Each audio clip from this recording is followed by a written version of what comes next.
Everyone, Simon Rosenberg, Hopium Chronicles. We are gathered here with our plucky, proud, and patriotic paid subscribers. Get together most weeks, and this is another gathering. And I want to just, it seems like every week we are in another sort of iteration of the national emergency that is the Trump presidency. And this week it feels even more kind of grave and serious. And so it's good to be with all of you, right? We need to be in community at these moments, learn from each other, get sustenance and fortitude from this proud and patriotic community, and go out and do our good work out in the world. Let me give you some thoughts tonight about where we are. And, this has been a busy week. We've had a lot of events. I think it's going to be that way from most of the way on now.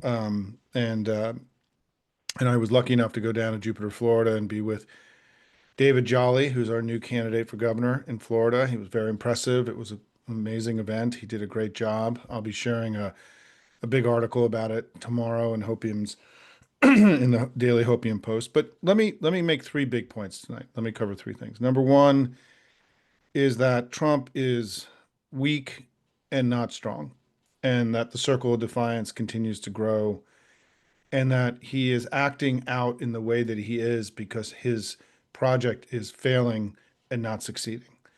Number two, his agenda, the actual agenda that he's pursuing, the more for me and less for all of you agenda, as I call it, is also failing. And it's a big problem for him. And we're going to get into that because it has to do with the rancid reconciliation bill that we still need to go kill together in the coming months.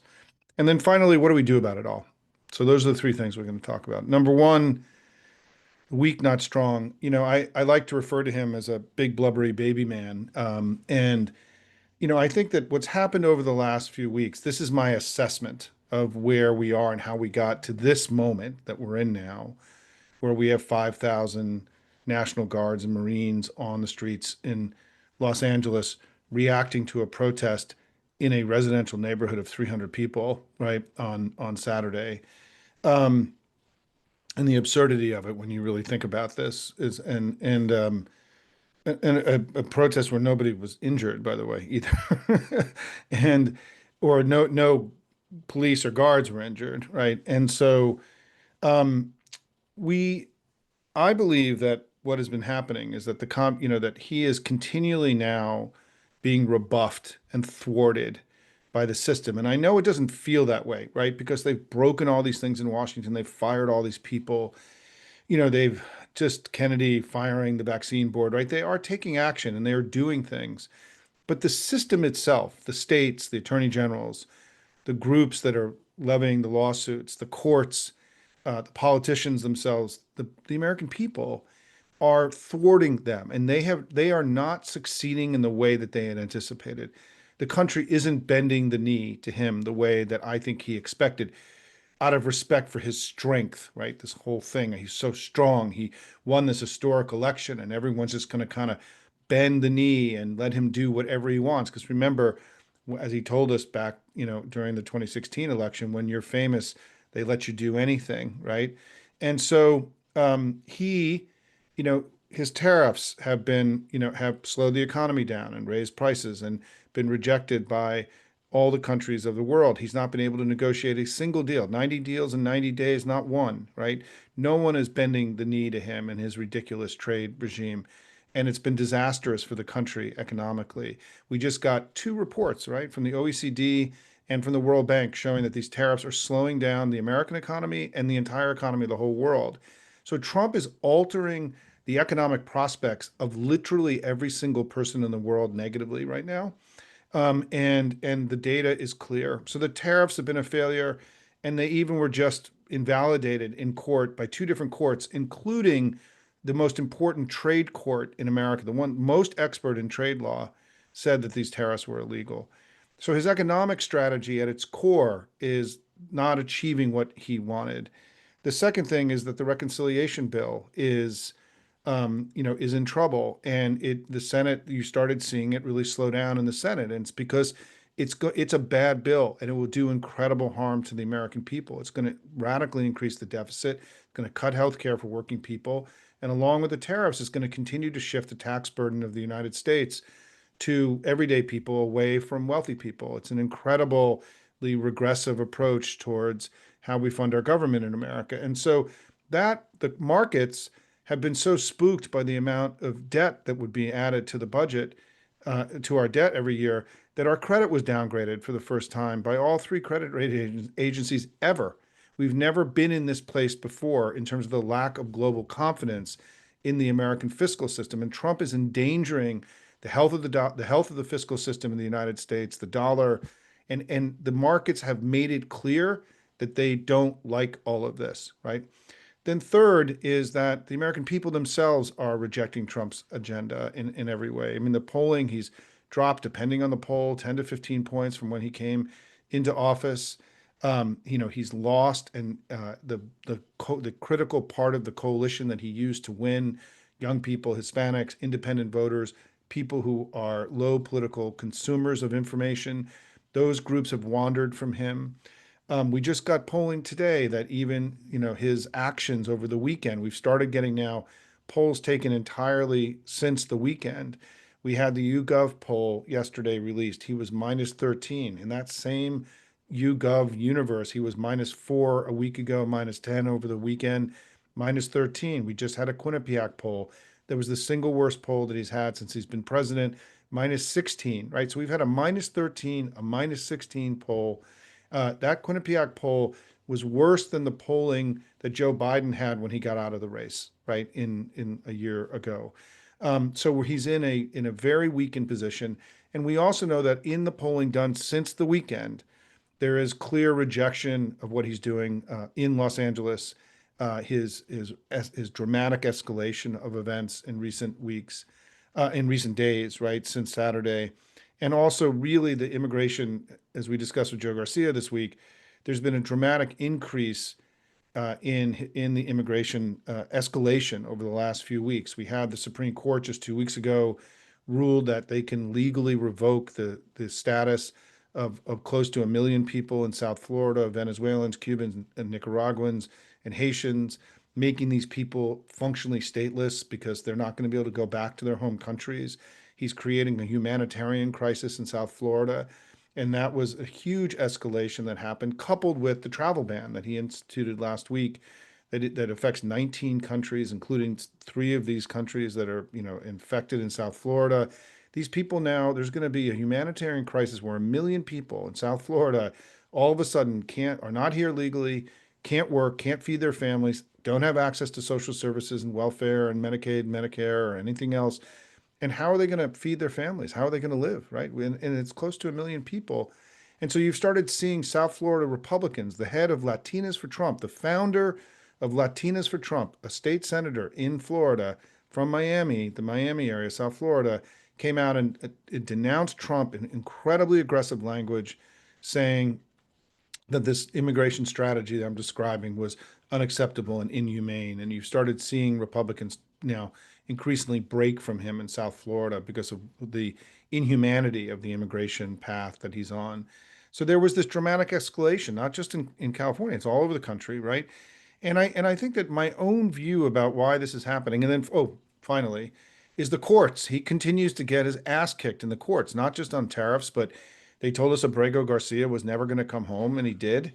They lost. They had some very significant rulings against them just this afternoon regarding the detention of folks and the rejection of Marco Rubio's ability just to disappear people.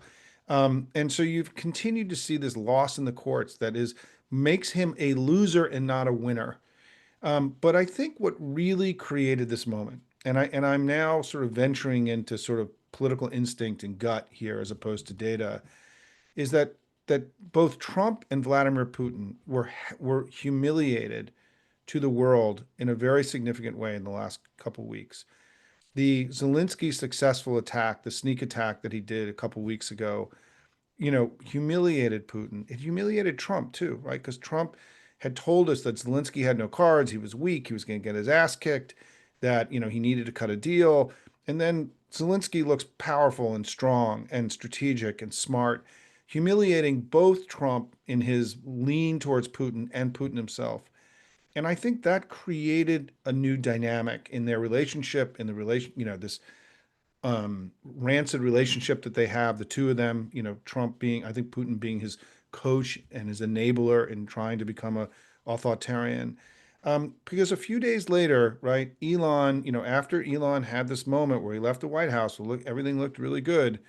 Elon just went nuts on Trump, right? And emasculated him, attacked him, humiliated him, mocked him, called for his removal from office. This is a guy who has more reach on social media than Trump does and is wealthier than Trump is. I mean, this is the first time, probably in the whole time since Trump came down the escalator in 2015, where he had somebody that had direct access to the MAGA world just publicly humiliating Trump. And, I don't think this played with us the way that it may have played for Trump and all of them, because, the Elon had this direct megaphone into MAGA world. And in MAGA world, Trump became emasculated. He became the weak one, and Elon was the strong one, and he became unworthy. And I think that that happened, right? Those two things happened in the days leading up to this dramatic escalation that we saw in Los Angeles. And I just believe that somehow, Trump was wounded by these events. He was Putin put pressure on him to deliver Ukraine and say, you haven't done what you've needed to do for me, right? He was made in Europe. He now looks like a complete impotent fool and a clown, which he is, by the way, right? And so I think that the way that Trump and Stephen Miller, who I also think could have been emasculated, Stephen Miller's wife has left the White House and is now working for Elon Musk. It's a little bit of a crazy thing that we don't totally understand yet, but it's very possible that these two vainglorious men, just really had their egos bruised in the last few weeks. And so they called in the military, and like they overruled the governor and the mayor, and they just, needed to be strong again. And they had this tool to be strong, right? Which is the American military, and to push it and shove it down, Gavin Newsom's throat and the governor's throat and the mayor's throat, because they're bigger and stronger than the governor of California and Governor Newsom, right, as he calls it. It's so ridiculous, the whole thing. And then he went to Fort Bragg, and then he's having his big birthday party where he's throwing a parade for himself on his birthday party. I think the funniest thing I read all week was a Russian emigre to the United States that, at least in Russia, when we had these big parades, they were on national holidays. So the leaders at least could pretend this was about us instead of about them. Right here, he's doing it on his birthday, right? And so I think that part of this escalation that we've seen, this wild escalation, which is also happening at HHS. I mean, Kennedy just in the last few days, fired the vaccine advisory board, something he said under oath that he would never do, and has replaced it now with vaccine, lunatics, anti-vax lunatics. Just tonight, this happened late today. This was a dramatic escalation of their attack on science and academia and research and our public health. They're escalating, and they're escalating because this thing isn't working, right? The economy isn't doing what they want. The markets aren't playing ball. They've got downgraded, right? His public opinion numbers are in the shitter, and they even got worse. I mean, the data that we just got back in the last 24 hours is some of the worst polling that Trump has had of his whole presidency. The Quinnipiac poll that came out this afternoon is the worst poll that has happened in his presidency. And he's underwater on immigration and deportations, by double digits. So I think that what we're now witnessing is this delusional madman who is running our country, got, wounded. He's got his feelings hurt by Elon, right? And by Putin and whatever the hell happened. And he's just gone crazy and is, needed to reestablish his strength. Because as we talk about here all the time, what is so essential to understanding Trump is that he actually sees the world in a very simple way, which is strong and weak, winning and losing. He needs to be strong and winning and not weak and losing. And the truth is that he is weak. He's not strong. He is losing. He is not winning. He's a big blubbery baby man, not a strong man. And that this is why I think that you've seen this sort of extraordinary escalation in the last few days. An escalation that's obviously incredibly dangerous and is a violation of our Constitution, of the law. He's crossed all sorts of lines in the last few days that, we didn't think would ever be crossed in America. And so we're here now. And in terms of what happens next, I think there are still, to me, the number one job of the summer, maybe not so much anymore. And let me just say, kudos to Gavin Newsom, who I think has really risen to this moment and has fought in the way that we need to fight Trump. And he's got to take him on head on, and he's got to be strong and not weak. And he's got to play the media game the way that Trump plays, who's got such a much more big amplifier. But Gavin is in there fighting it out every day, and I'm really proud of him. Gavin's a good friend of Hopium. He's a daily reader here. He's been and joined us. I haven't asked him to come because he's been a little busy, but I think we'll be able to get him soon. Gavin's a dear friend of mine. I helped him get elected mayor of San Francisco over 20 years ago in his first big race. And I'm really proud of him, and he's doing a great job. And I think the second thing, though, is that for us, we need to defeat this reconciliation bill. And I also think that it's possible that Trump did this escalation and created a fake national emergency in order to put tremendous pressure on the Senate to go execute against this bill, that he was getting worried that he was losing control. I mean, all the news reports last week before we went away for the weekend was that the bill was dying in the Senate and that, there was too much opposition to it. It was too much dead weight. It was such a bad bill and that people were rejecting it in the Senate and that it was in trouble. And then now clearly what he's going to do is he's going to use this national emergency to put pressure on the Republican senators to get this thing done, and as quickly as they can. And so we have to keep fighting that bill. That bill will be a disaster for the country. It'll be a disaster for the American people.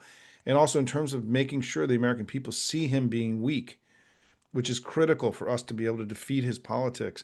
We need to beat this thing. And remember, in 2017, his first major legislative initiative, the big one out of the box, was repealing the ACA, and he failed at that. So this idea that, well, the president always gets their first thing out of the box, that didn't happen to him 8 years ago, and it shouldn't happen on this reconciliation bill. We need to keep working hard to defeat it. Finally, what do we do in this moment, right? One is, I think many of you were involved in the No Kings protests this weekend. Thank you for doing that. Good luck. Continue to bring in more people. I think these things are going to swell. They're worried. I think Trump is really woken up in the last few days to the idea that there may be far more people at these protests than are in Washington this weekend. And as you know, this guy worries about crowd size. Crowd size matters to him. And I think he's worried that the morning images of these millions of people could outweigh whatever he does in the evening on Saturday night. And so, please keep it up, everybody who's been working on these. I'm really proud of all of you. Go through the de-escalation training. Realize that in Texas, for example, the National Guard has already been called out to sort of respond to these protests. But we need to have these be peaceful and joyous and happy and celebratory as we celebrate our flag, and we have to continue to position ourselves as the patriots while they are the betrayers. And I would say if you have any ability to bring signs with the flag on them, red, white, and blue, how you dress, it's really important as you go out there in this weekend. The second thing is we just have to keep the calls to the offices going and the visits to the offices. We all know the senators and the House members talk all the time about how meaningful this has been to them, how it's really woken them up to the concerns. Many of you do call your offices every day, Democrat, Republican, it doesn't matter, because what they feel when you don't call, then they feel that people are backing off. And so you've got to keep the pressure on. Third is that, I posted tonight that we have been promoting this idea, which I've sort of haven't been talking about as much because there's been so much else going on, of encouraging state and local jurisdictions of any kind to issue sort of a resolution of disapproval. And I wrote about one of them that had happened in Stowe, Massachusetts. We're going to be hearing some more in a few minutes about other iterations of this that have been executed in New Mexico. And it's really exciting. Fourth is we have to just keep information warring, as I call it, and spreading the information that you get here and other places through your networks in a respectful way to keep people informed in this sort of poisoned media environment that we live in. And then five, here at Hopium, right, we're endorsing candidates. And I want to say that I think we really need to lean harder into some of this candidate work. I think we've been doing a lot of this other work, the lobbying on bills and everything else, but it's time now. We've got two great candidates for governor in New Jersey and in Virginia. These are must-win races. Both of them we can and should win. They need the resources. The Republicans have unbelievable amounts of money, and they know they want to win one of these races. And so we need to show up. We need to volunteer. We need to make these a huge priority. We already raised a bunch of money for Mikey Sherrill today. I know Mikey Sherrill and Abigail Spanberger because they were two of the candidates that we helped elect in 2018, along with Alyssa Slotkin and others who had national security backgrounds. This was part of a strategy. I was the lead strategist for the DCCC from the outside. It was the outside strategist. Part of our strategy that cycle was the way that we responded to Trump was to find people who were patriots that we could run and who had an image and a brand of being a patriot in a time of crisis for the country. They were among these amazing candidates that we recruited in the 2018 cycle. I know them both well. They're going to be great candidates. They're going to be great governors for their states. These are must wins, right? And I also want to say that I'm very excited by the time I spent with David Jolly. We just got our first poll in Florida. Jolly's only down 6 points to his most likely opponent in that race in Florida. For a Democrat to be in single digits at this point in Florida, right, shows that this could be the cycle where we put Florida back in play. And as we've discussed here at a grand strategy level, Democrats by 2032, we have to put either Florida or Texas back into play to deal with the population shifts in the United States. We don't have any choice. Our map, we talked a lot last cycle about expanding the map, and we invested in places like North Carolina and in Nebraska and places that were on the outer edges of our map to sort of expand our map. We helped Ruben Gallego win in Arizona. This cycle, we are going to continue to work on expanding the map and to sort of not just do the stuff that everybody else is doing, but do the higher risk, higher reward kind of investments that we were so successful at last cycle. We'll be doing those again this time. But right now, what we're doing in Hopium is we're focusing on the Hopium 7 in the House. We've raised over $100,000 for them. We're one of the largest fundraisers for the Spanberger campaign in the whole country. Let's become one of the largest fundraisers for Mikey Sherrill's race. And then over the next few weeks, I'm going to be making additional suggestions and recommendations as we start putting our attention now to the electoral part. All of you know that in this election so far this year, we continue to overperform, similar to what happened in 2022, similar to what happened in 2023, special elections, local elections all across the country. We continue to overperform. This idea that you hear among certain commentary that the Democratic brand is down and that we're in bad shape, that's just not true. It is not true. When we've had actual people going out and voting, we've been overperforming expectations in race after race in different parts of the country. And also, we know from what's called the congressional and generic, are you voting Democrat or Republican this year? We continue to lead in the generic ballot. So even though we may not be where we want to be in terms of a brand attribute, right? We are in the head to head with them who are in a weakened position. We are outperforming them again and again and again. And that matters more than any random right-wing leaning poll that gets, thrown around Fox News. So let me just summarize by saying that I think that, Trump, we're in a crisis as a country. His regime is a crisis for America. He is, his regime to me is about sabotage, plunder, and betrayal. He's betrayed the country in a way that no one has in all our history, and as has Pete Hegseth and everyone else, and Robert Kennedy, everyone around him. His agenda, his economic agenda, which has that four pillars that I talk about, the tariffs, the reconciliation bill, mass deportation, and the attack on science and research. We've got to continue to not just work and fight the reconciliation bill. We have to defeat this agenda of sabotage and plunder and betrayal that he's running on in this, that he's executing as president.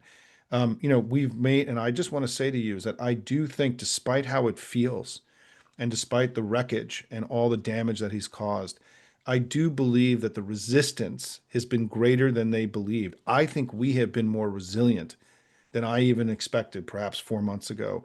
And it may not feel that way, but we're still the United States of America. Most of this country is still operating as if we're a democracy and and rule of law continues to exist. The people in the White House may not agree with that. And Mike Johnson may not agree with that. But man, there's a lot of muscle memory in this country about being a democracy and being, proud of who we are at the core of America, which is this country that brought democracy back to the world and spread it everywhere around the world. Trump is betraying that legacy in a way that is almost, it's almost impossible to imagine a greater betrayal of everything that has made America great than what Trump represents. And that's why we're here, right? We're here doing this work with the intensity because he's breaking things that are going to be difficult, if not impossible, to repair. And we're working with this great urgency, but we also have to recognize that we are getting wins every day. We are stronger, I think, than we appear on the outside and how it feels some days. And that's why he's escalating. That's why he's losing control. That's why he hit the panic button. That's why he's acting desperate and pathetic and weak and cowardly and comical in the way that he has in the last few weeks is because he's losing and he's not winning. It's because he's weak, he's not strong. It's because he's a big blubbery baby man. He's not a strong man. And we have to keep these things in our head at all times and to remember that the real reason we're here at Hopium is because he is sacrificing and stealing the future of our kids and our grandkids. And we are going to not let that happen on our watch with all the power in our being. We need to give our kids and our grandkids the same opportunities that we had. That is under threat now. And that's, to me, the energy that we need to go out and fight this thing, despite the ugliness of it every day, despite everything that he does and the need to sort of disengage and to not get overwhelmed by it all. We come here, we regenerate, we regain our energy, and we go out into the world and do our good work together. I'm so proud to be in this fight with all of you. I'm grateful for everything that you guys do every day. I'm also really excited about what's going to happen this weekend with the No Kings events. And let's just keep working really hard, everybody. Thank you so much. I'm now going to veer from our normal program and ask a Hopium community member, Deborah Potter. Deborah, let me pull you up here, who is um, from New Mexico. And from some of you may know that my wife is from New Mexico. And Deborah, let me pull you in here. And you should be able to, let me get you. Yeah, there you are. Can you talk? Can I hear I you? can. Hi, Okay. Simon. Everyone. Welcome. Listen, Deborah's here. Deborah is, for those of you who don't know, my wife's from New Mexico. We were married there. New Mexico is my home away from home, but that's not why Deborah's here. Deborah has been involved in a project in New Mexico, a series of projects that are consistent with our owning the fourth concept and this idea that we have been talking about for months about getting local jurisdictions to issue a resolution of disapproval of the president and what he's doing in a very kind of bottom-up way. It's how we did this during the revolutionary period. And so, Deborah, why don't you talk about what you've been able to get done? And I'm hopefully going to be able to get this all written up in tomorrow's post or maybe Friday's. But welcome. Thank you for being here. Sure. So I'm working with Hopium members and others in 3 counties in New Mexico on a resolution that's called Defending Our U.S. Constitution and Separation of Powers. So it's already being widely supported by the Bernalillo County Commission, both the chair, who has made his edits already, and the vice chair. And as I understand it, in Santa Fe, it's moving forward with the blessings of the chair as well. And then we have Doña Ana County, where Las Cruces is located. So these 3 counties together represent 1/2 of the population of the state of New Mexico. And can So, you talk about what's the content? I mean, can you read, yes, do you have it in front of you? Can you read some of the sure. text that is so the whole premise of this is that during the revolutionary period, local communities passed these resolutions of disapproval where they found their own voice to articulate what it was about the Mad King. This was sort of pretext to what happened with the Declaration of Independence, and it also continued afterwards, where local communities were encouraged to sort of articulate and express their disapproval of the Mad King's actions so they could bring it to the people in their communities in their own words and their own voices. And so, Deborah, talk a little bit about, what is in the actual statements that you have been able to get through the system so far. Okay, so it's the typical resolution format. So there's the preamble of whereas statements, and that's where, it says why this resolution is necessary and what the facts are. So that's the part where it talks about the executive orders coming from the White House being unconstitutional. It talks about very specific examples, everything from revocation of birthright citizenship, freezing of federal spending, all the kinds of things that we talk about relative to the letter to America. So that's in the first, one of the first statements. Um, Maybe most importantly, it points to the oath of office that the commissioners have taken to defend the Constitution. That's an important founding factor. And also, of course, the three co-equal branches of government. Um, it also discusses the Attorney General's lawsuits and references 18 different citations from the Mexico Department of Justice and one from the United States Supreme Court. So that brings us to the actual text of the resolution, which is really very simple. It declares two things. It declares support for the role of the United States Congress as a co-equal partner of three in our constitutional democratic republic. And the second thing that it does is it supports and encourages the congressional delegation of the state of New Mexico, which is all Democrats, right, to lead their colleagues to stand up and reclaim their constitutional duty to be an equal partner in the administration of the United States government. And that includes working with the judicial branch to ensure that the executive branch does not violate the Constitution. And where they have done that or something illegal, that those actions that have occurred are overturned. So that's And you, basically it. it's pretty amazing. I just want to say that it Yeah. came from another Hopium member originally, Hmm. which is out of Tucson. I think he's on the line, but so I just saw this discussion that they were doing something, didn't say a whole lot what, in Tucson and Pima County. So I got a hold of Brandy and the people he was that he the person that he was working with most closely, and then took that draft and reworded it to be suitable for New Mexico and took it to the commission, who then made it even beefier. So, Well, listen, I think what I hope we'll do, and we'll promote this, and what Randy's done, and we now had the report that I shared today from Stowe, Massachusetts. This is going to be a great project for what happens after Saturday, right? In terms of like, okay, what do we do next after the No Kings marches and protests and rallies? These kinds of bottom up, because I think that one of the things that I've heard from elected officials is that sometimes they struggle a little bit about how to get into the game. How do they often have local concerns. How do they get into this national game? And this kind of activity is giving everybody a chance to go on record in their disapproval. They can also hold, I mean, one of the things that I hope happens in some of these places is that they hold hearings and they have debates and that they bring, they can spend several days discussing what's happening, the impact in their local community so that it engages the media and the community in this discussion about the madness of Don and what he's doing to the country. And so, Deborah, just any parting words before we go? I mean, just thank you for what you're doing.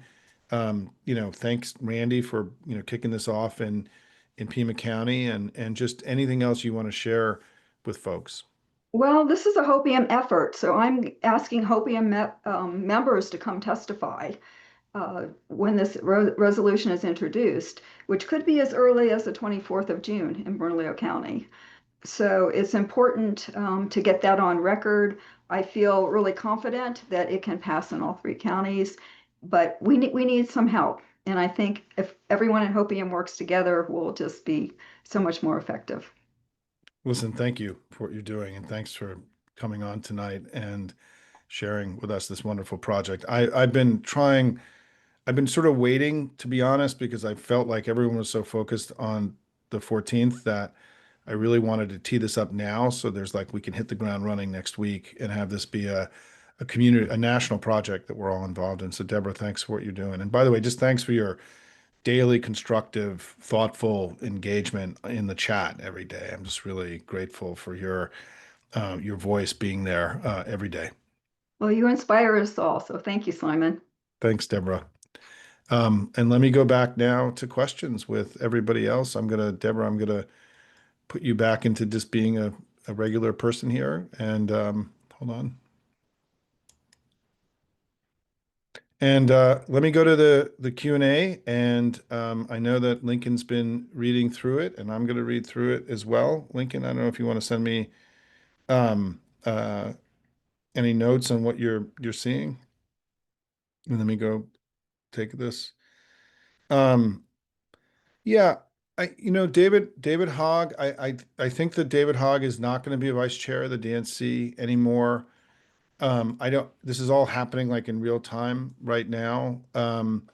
And let me just, some of you have asked about it. David stepped away. I think that David, some of you know that I promoted David for that position. David came and spoke to us at Hopium. I actually met with David a few months ago before this all kind of blew up.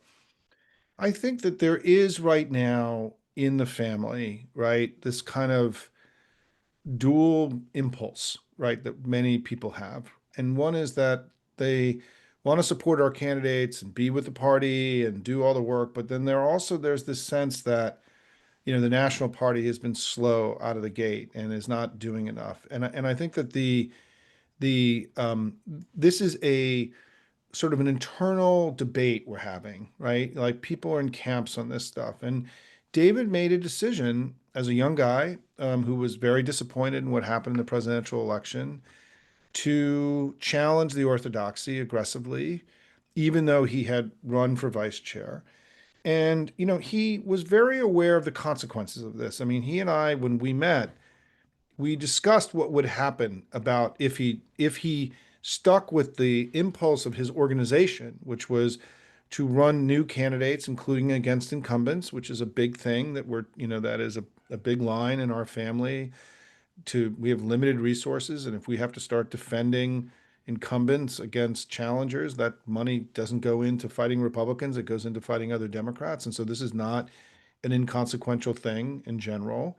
I'm not generally of the belief that, running Democrats against Democratic incumbents in a time of national crisis is a good idea. I think that we should stay focused on the Republicans, but there are people in our family that don't agree with that, right? And including people here tonight, probably. And so, David represented, I think, a important kind of voice in the family, and he was aware of the consequences of what he was doing.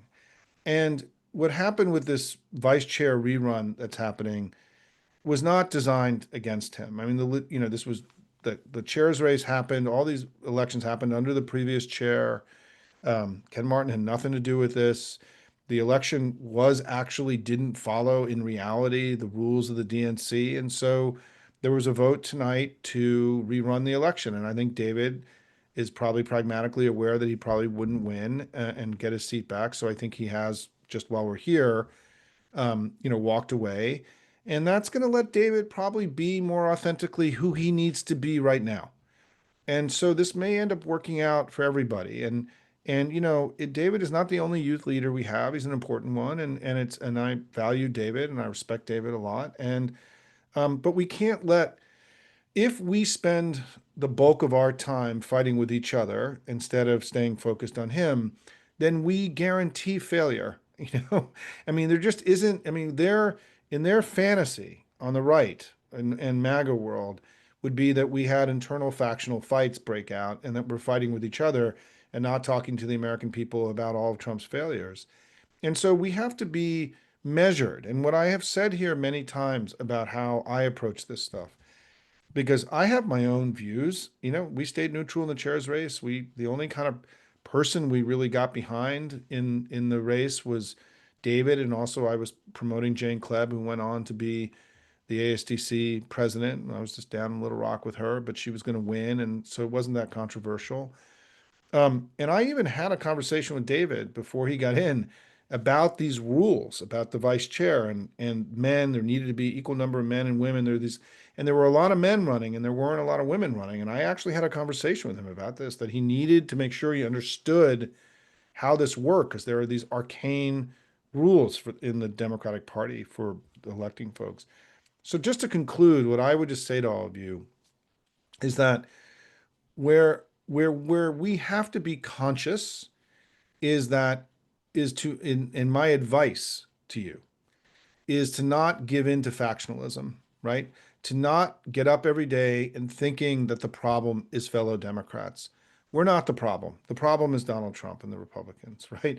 And that's where we need to keep the focus. I mean, we may disappoint, we may not be the best, we may be slow out of the box, we may not be as sophisticated as we want, but we're not the problem, right? I mean, and they're the problem. And, and the way that I've approached this is that I here at Hopium, we're encouraging our leaders to do better, to reach higher, to operate 24/7, 365, to be grittier, to be strong, to be tough. And we're raising money. We're calling their offices, right? We're not rolling over and playing dead, right? We're actually helping people get elected. We're helping encourage, as we talk about here, these phone calls that we make to these offices. We're helping them understand what's required of them now, right? We're not being silent. We're actually calling their offices and telling them what we want them to do, right? We're not sitting on the sidelines and being quiet, but we're doing all of this in a constructive way, because I think that we all know through history that if these in divisions in our family, the various camps that exist, we are, we are a conglomeration of many different tribes in the Democratic family, that if we descend into factional fighting, then there's no chance that we can beat them.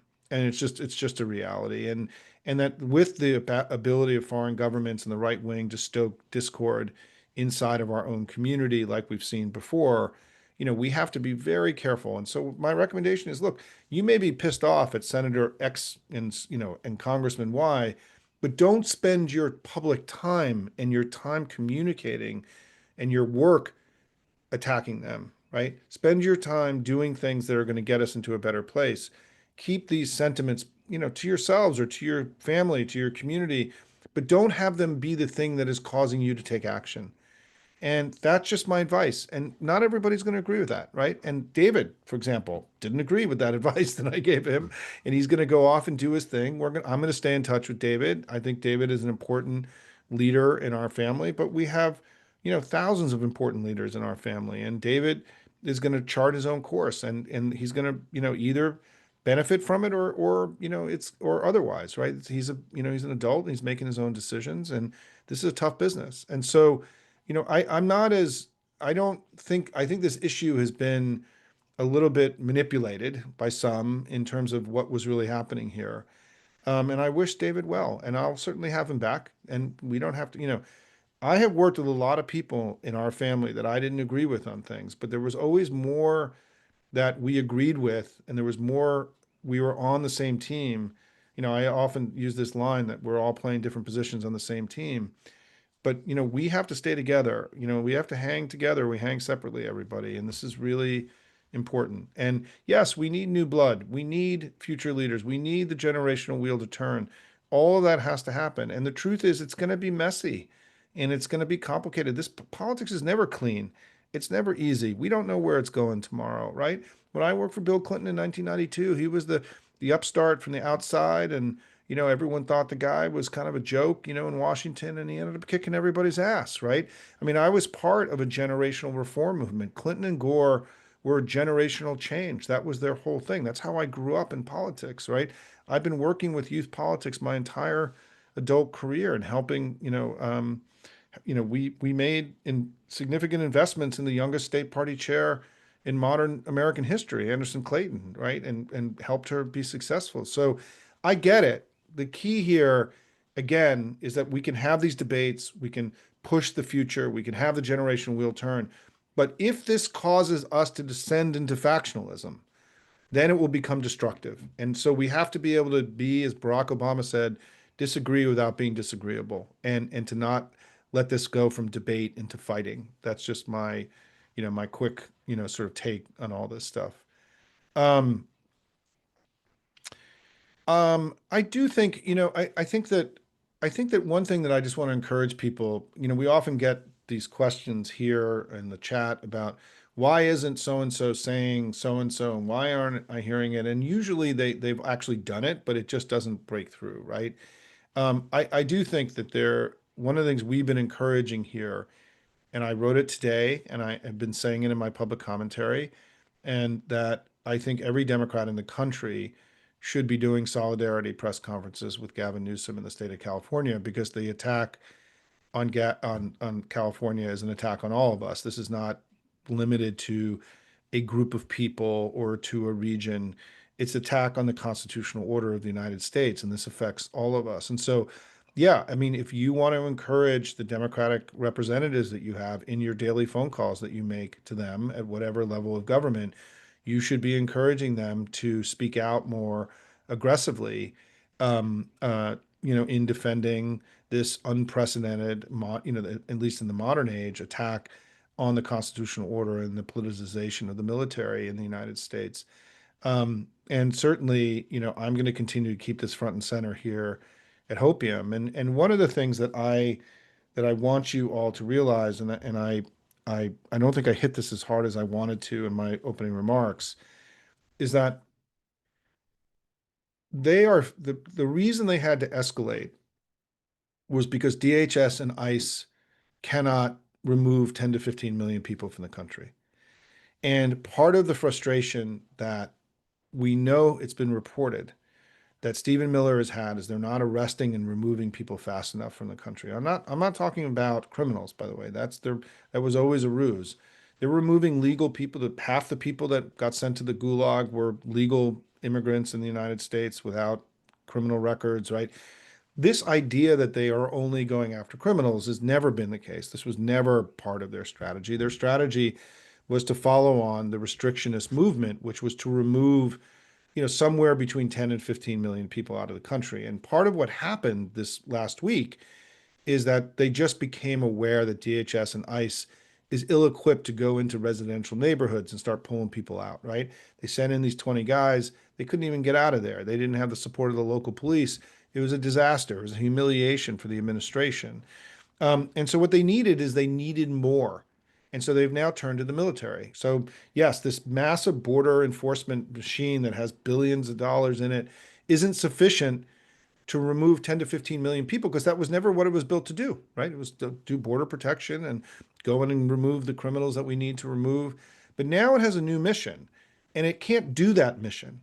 So they're now having to go into this other group, the military, the National Guard, who are being deployed now in California. Part of what Gavin's fighting is the National Guard is being deployed to create protection to allow ICE to go into these neighborhoods, because they can't do it on their own, right? They're not equipped, they're not trained, they don't have the training to go into civilian areas.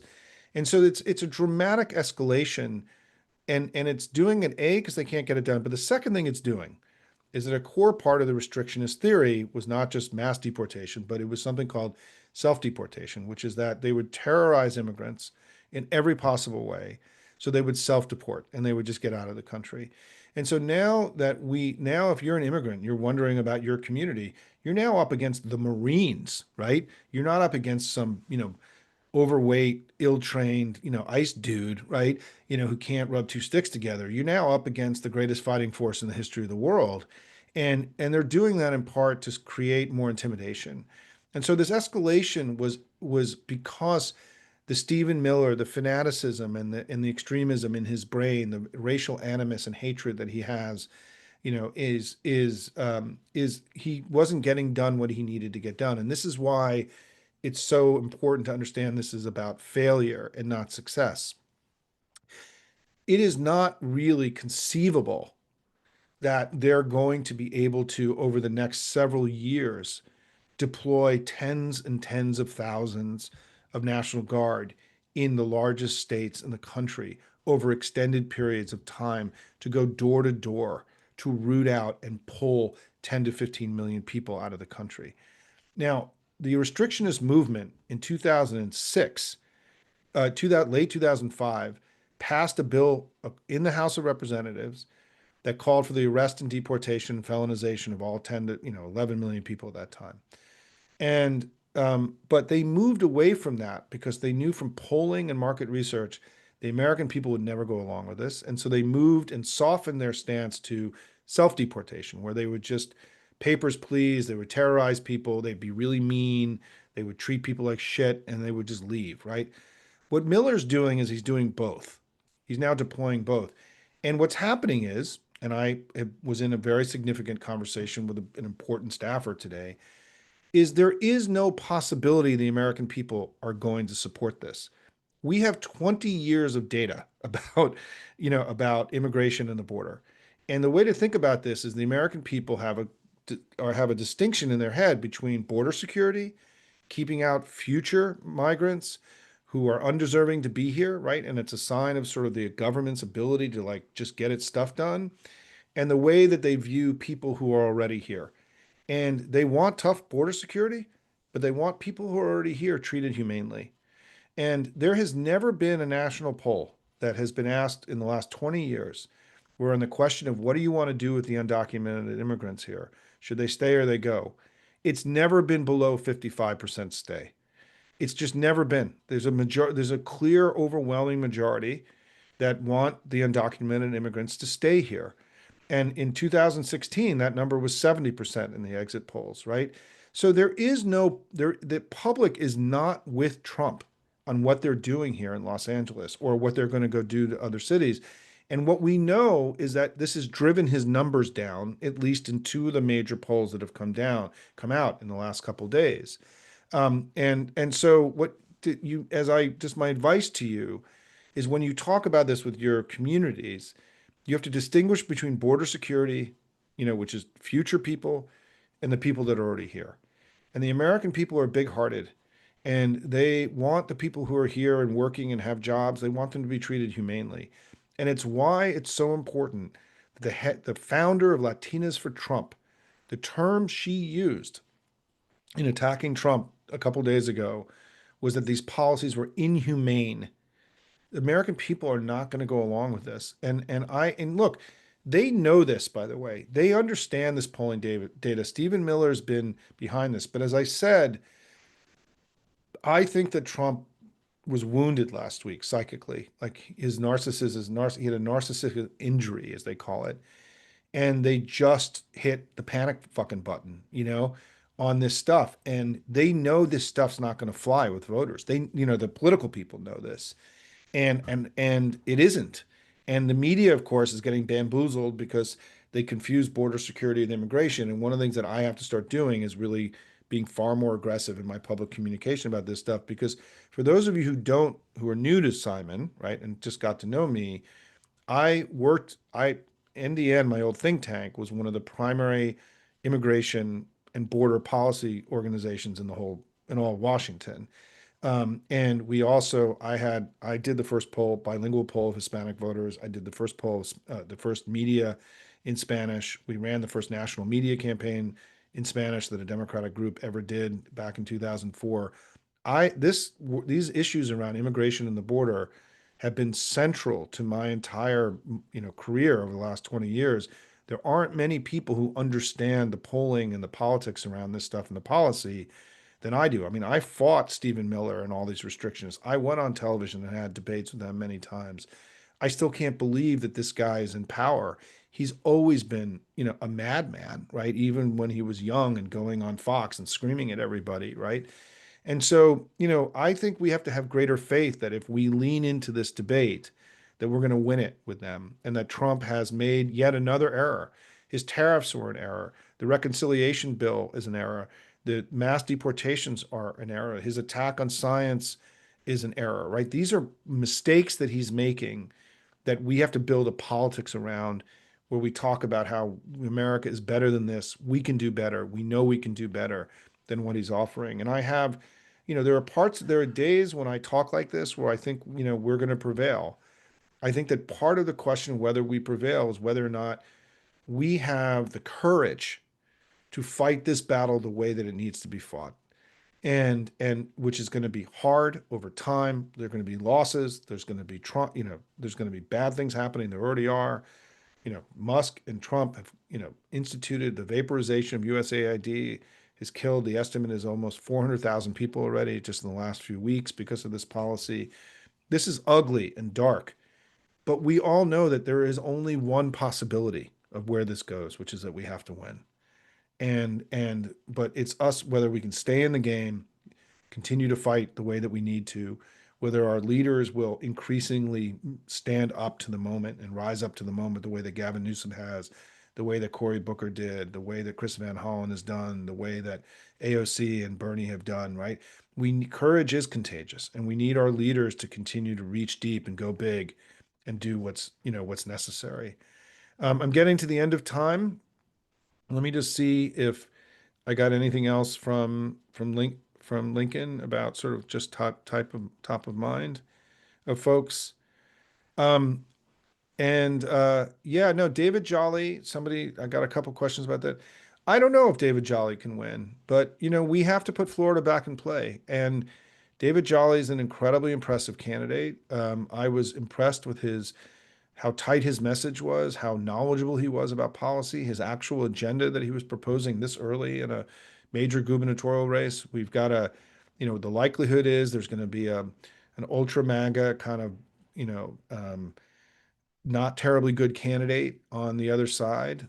Florida is really hard. The question is, if we've got our first poll out of the box showing him only down 6 points, let's see if that's replicated. I mean, Hopium is not endorsing him yet. I mean, I went down because I love David and I wanted to help him. And the Palm Beach, County Democrats invited me down, and it was great to see folks. We had a packed house on the other night, and it was a great event. David did a phenomenal job. I'm going to wait to see, the public research on this to make sure this race is competitive before I recommend it to all of you because it's going to be very expensive. But the reality is that we have to go into Texas and Florida. We don't have any choice. And, these are states that I have done a lot of work in Florida over a long period of time and less in Texas. But given my understanding of the Hispanic vote, and then I basically built the entire Hispanic strategy for the Democratic Party 20 years ago that was very successful up until recently, that I'm going to start asserting myself more in this conversation that needs to happen about the map and how we have to expand beyond what we have now. We have to win in more red places. We don't have a choice. We're not going to be able to win the Senate back and keep it or win the presidency unless we can win in more red places. We don't have a choice. There are basic realities of map and demography that we have to deal with. And we've solved these problems before. I was involved 20 years ago building, you know, help imagine and building what was a very successful coalition for us from the 2008 to 2020 election. We averaged 51% of the vote in those elections, largely because of our success with millennial and Hispanic voters, something that I was deeply involved in. And that 51% was the best showing we had over 4 elections since FDR. We now need to reimagine our coalition. We need to learn from what happened this time. And the good news is that a lot of those voters that wandered from us have already wandered from Trump. It doesn't mean they've come to us, but the first step in them coming to us has already taken place, which is they've wandered from him. And so there's a lot of reasons, everybody, using these kind of traditional ways that we look at politics, of being optimistic about where all this is going. But we all know that the reason we can't really give into optimism in the way that we would normally is because of the damage that's being done. And so we have to be able to operate it in both places at the same time, to use this urgency of the damage that's being done to fuel our work, but to also recognize that, he is, that we have to keep pulling the curtain back from the wizard. We have to keep explaining to people that the emperor has no clothes. So much of Trumpism is the impression of strength. I mean, Timothy Snyder wrote something in the last 24 hours, I think, that I will try to share here, about, he calls him a weak strong man. And Timothy Snyder's done an incredible job at explaining what I'm explaining, but in a far more articulate way about sort of the illusion of strength and why we have to continue to pierce that and to argue that this isn't actual strength, right? This is weakness.